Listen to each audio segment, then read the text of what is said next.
আমার যুবক তুমি নষ্ট হইও না, আমার নওজোয়ান তুমি নষ্ট হইও না। আমি এই মাত্র বলছি, আজকে আমাদের পূর্বপুরুষ আলহামদুলিল্লাহ, আমাদের দাদারা বাবারা, আমাদের জেনারেশন, আমরা যারা 40-45 বছরের বয়সী, আমাদের পূর্বপুরুষ দাদা বাবা আকসারি দিনদার ছিল, 3 পুরুষ দিনদার ছিল।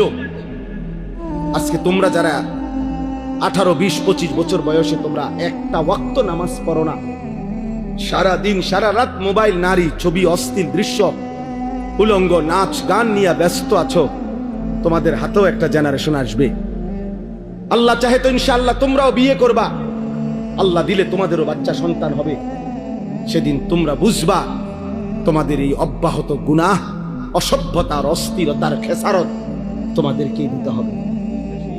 আমি একটা উদাহরণ বলি, শুনেন কামাল ভাই, আমাদের কুমিল্লার, আপনি তো চিনবেনই, মুরাদনগর মাদ্রাসার যিনি মুহতামিম শেখুল হাদিস আল্লামা মুফতি আমজাদ হুসাইন সাহেব, বাংলাদেশের একজন অন্যতম আলেম ওয়াইজ, উনি নিজে বলছে, এক ভদ্রলোক, ওনার ঘনিষ্ঠ, ওনার মেয়েটা আরেকটা ছেলের সাথে ভাগ্যা গেছে। ভাগ্যা যাওয়ার পরে মেয়েটার তালাশে উনি বহু তালাশ কইরা মোটামুটি সন্ধান পাইয়া আনতে পারে নাই, থানায় মামলা করছে। কসম আল্লাহর, উনি নিজে বলছে, ওই মেয়েটা মেয়ের বাবার কাছে চিঠি লিখছে, একটা চিঠি পাঠাইছে। চিঠির মধ্যে মেয়ে স্পষ্ট লিখছে, আপনারা দুইজন যে কাজটা করেছিলেন অবিকল আমি তো তাই করলাম, এখন আমার বেলায় পুলিশ পাঠালেন কেন? আমার বেলায় থানায় মামলা কেন? আপনারা বাপ মা তো ভাগ্যা গিয়েই বিয়ে করছেন,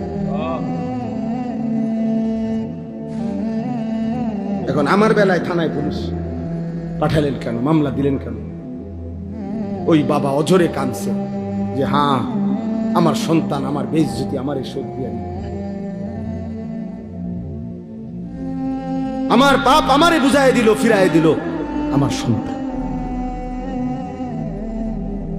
এই জন্য প্রিয় সন্তান, মনে রাখো, আমার কাছে আরবি কিতাব আছে, ইমাম ইবনুল কাইয়িম আল জাওজি রাহমাতুল্লাহ আলাইহির কিতাব আদ-দা ওয়াদ-দাওয়া কিতাবের নাম। এই কিতাব রোগ এবং তার ঔষধ, গুনাহের ব্যাপারে, অনেক গুনার ব্যাপারে উনি আলোচনা করছেন। তো ওইখানে জিনা, ব্যভিচার, নারীর সাথে অসভ্যতা, অশ্লীলতার ব্যাপারে যে আলোচনা করছেন, ওইখানে একটা বাণী আছে, আমি দাগ দিয়ে রাখছি। ইমাম শাফিঈ রাহমাতুল্লাহ আলাইহি বলছে, বিশ্ববিখ্যাত ইমাম, 4 মাযহাবের একজন ইমাম, হানাফি শাফিঈ আমরা বলি না, এই ইমাম শাফিঈ রাহমাতুল্লাহ আলাইহির একটা বাণী, উনি বলছেন আয-জিনা কারজুন।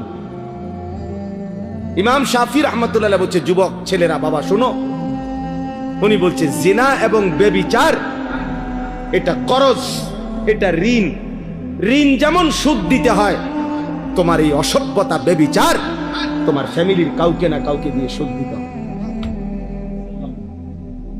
আল্লাহর কসম, তোমার যদি বিশ্বাস না হয়, এই কিতাব আমি দেখাবো, এবং এই কিতাবের বাংলা অনুবাদও আছে।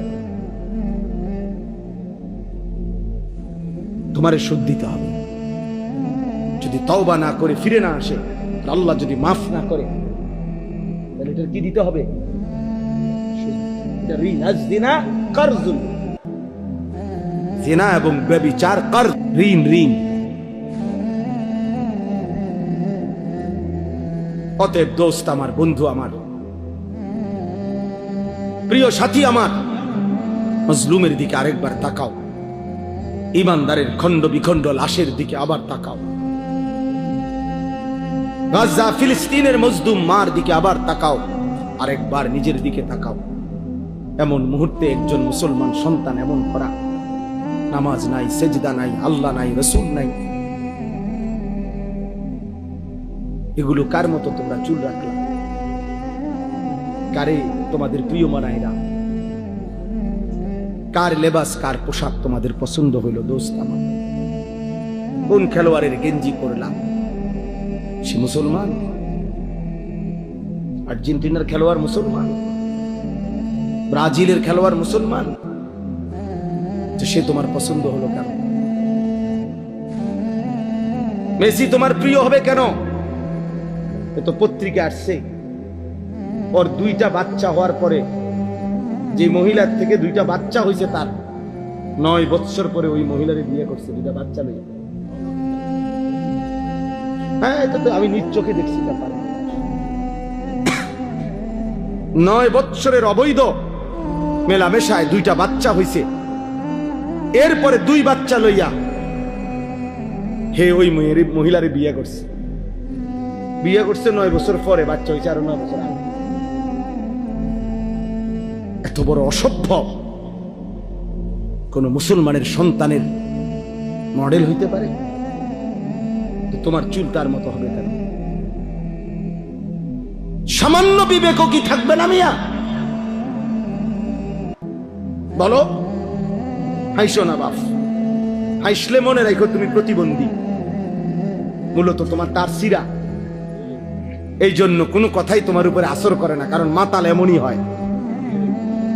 যার তার সিরা পাগল, সে সব কথাই হাসে, কারণ তার তো তার সিরা নাই। তো বিবেকের দংশন থাকা উচিত,